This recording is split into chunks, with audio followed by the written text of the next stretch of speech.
Well, hello, this is Jeff Gaudiosi, and you're on misplacedstraws.com where music comes to life. And my guest today, he's a regular on this site. We've talked a few times before about his band American Tears. He's back now with a new project called Keys and a fantastic new record called When Shadows Fall. Please welcome Mark Mangold. Welcome, Mark. Hi, Jeff. Hi. Nice to be here. My pleasure to have you. So, Keys, a collaboration between yourself and, as we said, one of my favorite new singers, Jake E. of Syra and Amaranth. It seems like an unlikely combination, the two of you. How did you guys first meet and hook up and decide to work together? Well, I'm in Sweden a lot. I lived in Sweden for 2 years. Jeff, Jake is Swedish, Mhm.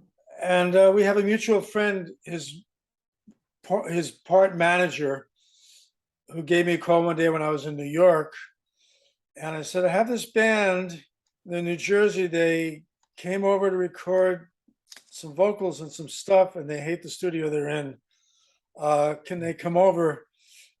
Okay, sure. When will they be here? They'll be here in 45 minutes. So Jake and Jacob Hansen, who's the amazing mixer, mastering engineer, Alex Landenberg, who's the phenomenal drummer and the guitar player, came over, and I gave them the key, and I was off to Sweden. So I met them. We ended up becoming very good friends.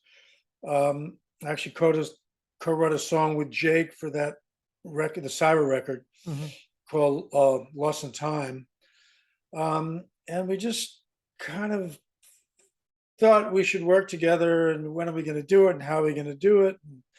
I started coming up with some songs with this vision I had of three keyboard players running around the stage like maniacs. No guitars, just all keys, stacks of keys, generating all of the sounds. And he dug the songs, and we were in lockdown. I was in Stockholm, and he was in Gothenburg, pronounced Göteborg, as far as I can tell, which is about 5 hours south of Stockholm in Sweden. So we proceeded to do the album long distance. We Zoomed a lot. We Facebook has Facebook Messenger is incredible. So we did a lot of sessions like that, and we worked our way through the vocals of the album, and co-wrote a couple of songs as well, long distance again. But yeah. Yeah, and as you said, and much like your other band, American Tears, Keys is totally keyboard based. But I think that's where the comparison between the two bands really ends.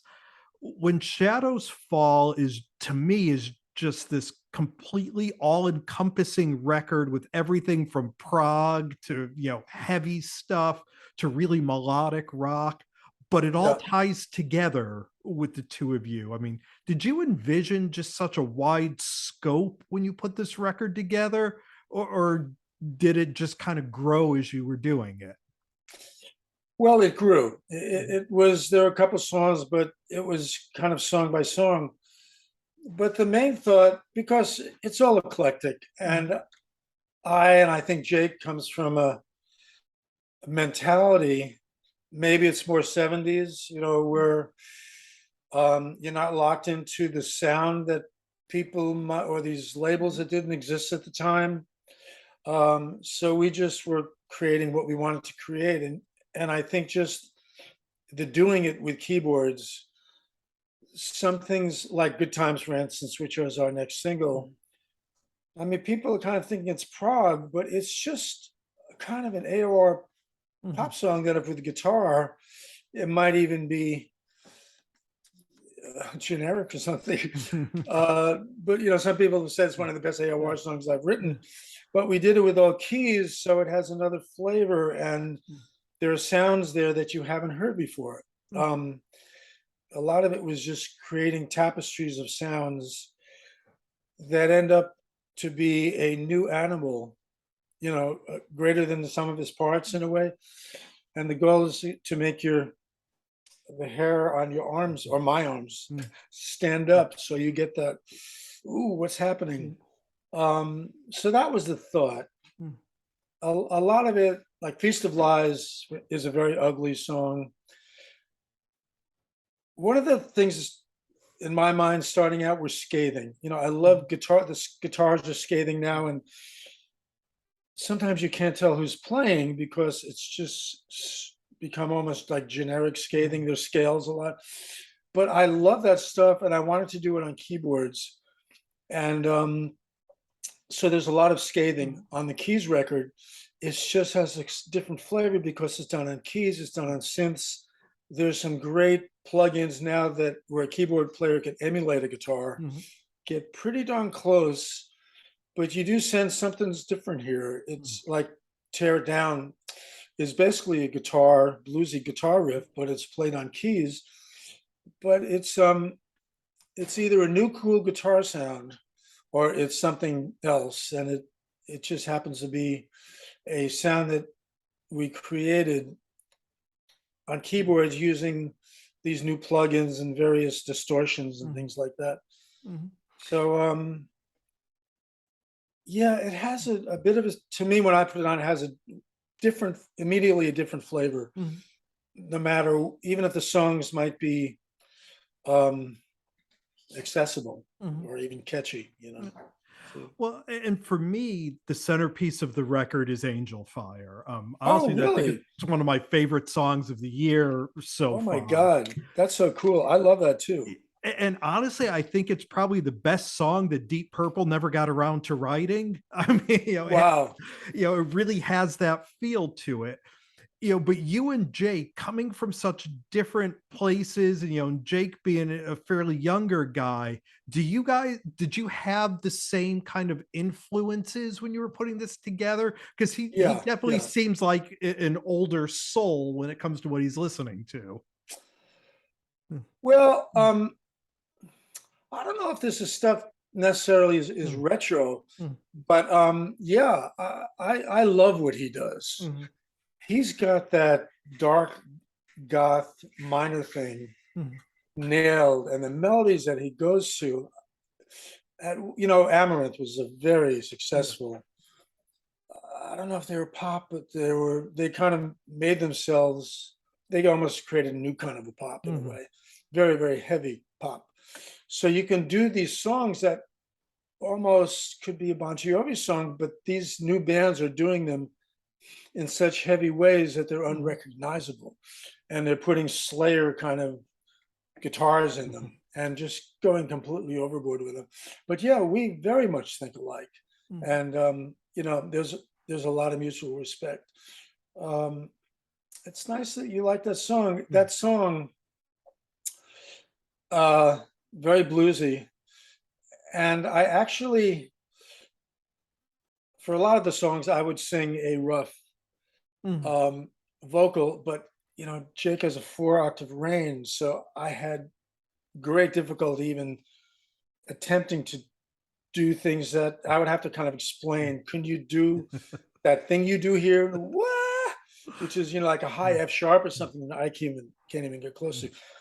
But it was funny because Angel Fire, I was out in the archipelago for a couple of days with my laptop, and I came up with that chorus, "Mama, Mama," and I just sang it into the computer without a microphone, sitting at the kitchen mhm, table, and it had this great distortion from it coming off the Mac. mhm, And then it was like, I don't want to lose that. mhm, How are we gonna keep that gritty distortion?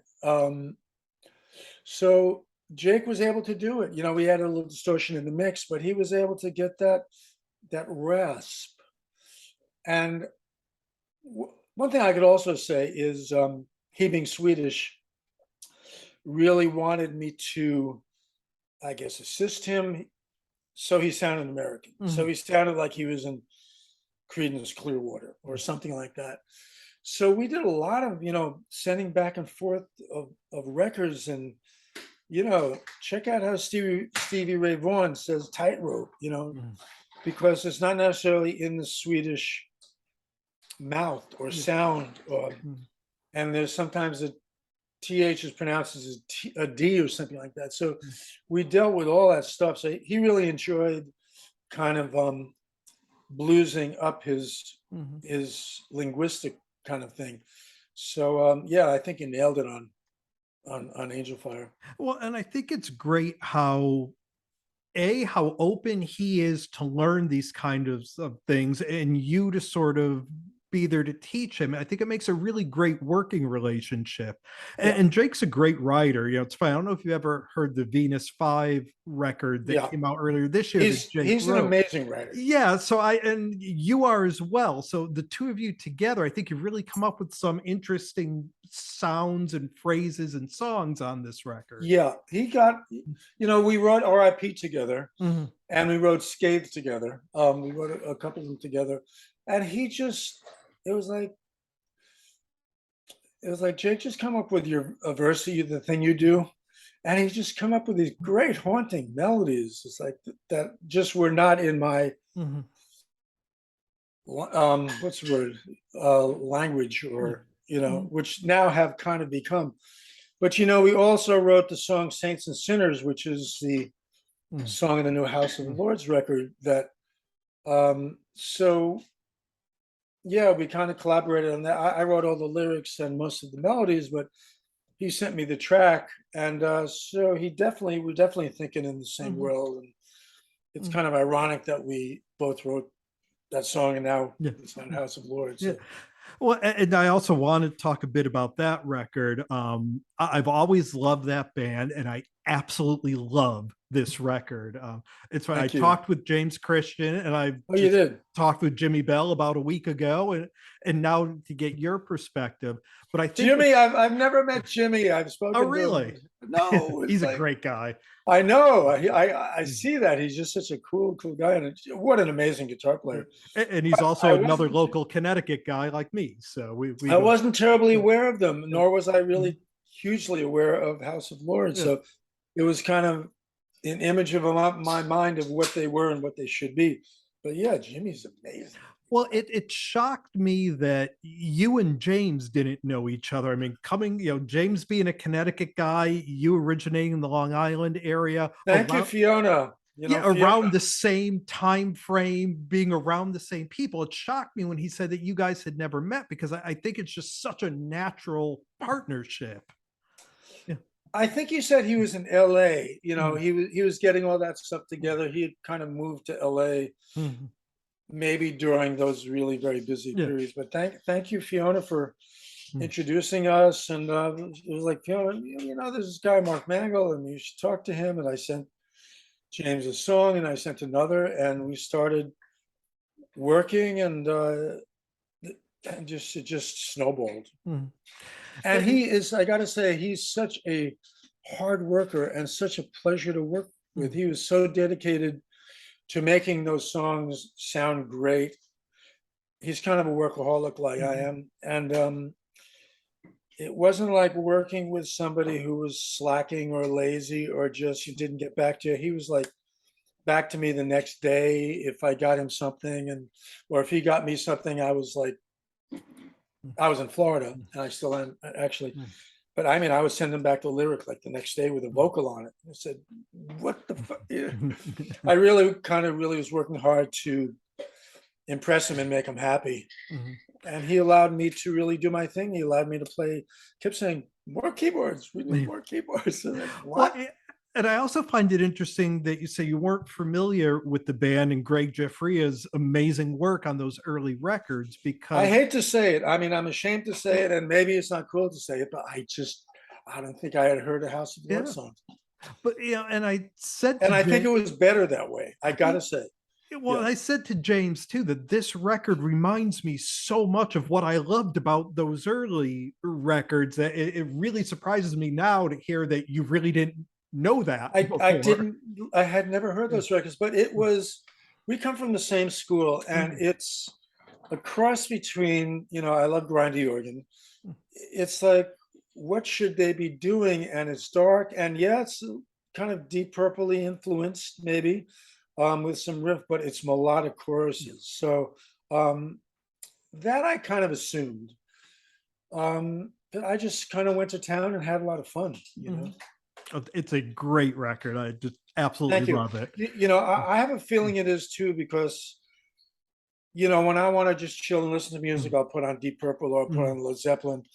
But I found myself going to this record. I had to hear Mistress of the Dark at least every Mhm. 2 days. Now I can listen to it Mhm. every week or so, but it's just got so many little treats in there Mhm. from this cool, maybe Deep Purple-ish kind of riff to this, maybe to me, the best chorus on the Mhm. record. Kind of sneaks up on you more. Mhm. And James just sang the shit out of it. Mhm. And just the tapestries of vocals, they really, I can't say that I just get pleasure out of listening to Mhm. this record, which is, um, can be rare, you Yeah. know? But I guess I listen to it like it's somebody else's record, Yeah. I guess is what I'm saying. Well, and you mentioned how you're a workaholic. You have a couple things going on now. Your band Touch also has a new song out. Talk a little bit about that. Yeah, Touch, we released the record last year. Mhm. And because we're not able to get on play, we've been doing videos. I think we're in eighth or ninth video now. Mhm. We just did a video of Frozen Ground, Mhm. which might be in terms of the process because we've really learned how to do the green screen now. Mhm. We're all shooting ourselves in our various locations, and we have this amazing editor, Will Murray, who's able to put our stuff together and put us in these environments that are really incredible. So I think this one really turned out well.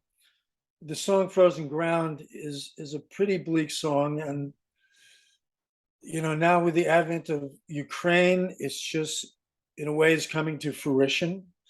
Things we couldn't imagine a year or two ago are just freaking happening.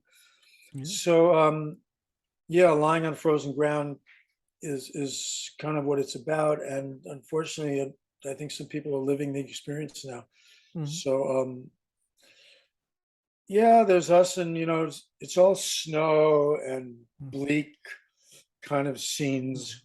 But it also, because Touch does a lot of trade-off vocals. Mhm. There's, we all sing lead, Yeah. except for Glenn, who sings a great background. So there's a lot of vocal trading off, and that we were able to do a lot of in the song. So it's interesting, and the editor just nailed it in terms Mhm. of who's singing what, and the video is actually accurate. Mhm. So yeah, it was fun to trade off parts and kind of, because again, we all come from that 70s, even 60s mentality. The Beatles, they all Mhm. sang, Yeah. Doobies, Mhm. Eagles, Mhm. Crosby, Stills, Nash, they all sang lead, and there's just a lot of those bands. Young Rascals, one of my favorite Mhm. bands. Deep Purple, of course, who had many Mhm. different singers Mhm. eventually. Mhm. So that's what we're thinking. So we love to trade off vocals, and Frozen Ground kind of got that in there a lot. So Mm. Well, we've been spending some time here with keyboard extraordinaire Mark Mangold. The thank you. band is Keys. The record is When Shadows Fall. Highly recommend it. You and Jake really knock it out of the park with this record. And of course, the incredible House of Lords, Saints and Sinners record as well. Mark, congratulations on a couple of great records coming Thank out, you. and best of luck with both of these. Hopefully, we catch you on the road with House of Lords coming up next year. I think James Yeah, said. there's been some talk of Yeah. that. One thing I hope people check out the lyrics on the Keys record. Mhm. That's so much a part of the record. It doesn't get talked about a hell of a lot. And maybe in Europe also, because I don't know if Europeans are, it's not their language, so maybe Mhm. they're not as interested in the lyrics. But songs like Feast of Lies, which are very political, and Mhm. some of those songs I think are telling our experience. You know, it's a very current record. Mhm. Sparrow is kind of a fantasy because I was locked in Sweden about flying back to the States because I couldn't get back here Mhm. for a year and a half on the wings of a sparrow. So there's a lot of pain, in a bunch of these songs. And Good Times, of course, is the pendulum swings and it's trying to be positive. So yeah, I hope people check out the lyrics. definitely. Mark, thank you so much. We will Thanks, Jeff. talk again soon, my friend. Okay. Yeah, Great talking to you. you too. Bye. Bye bye.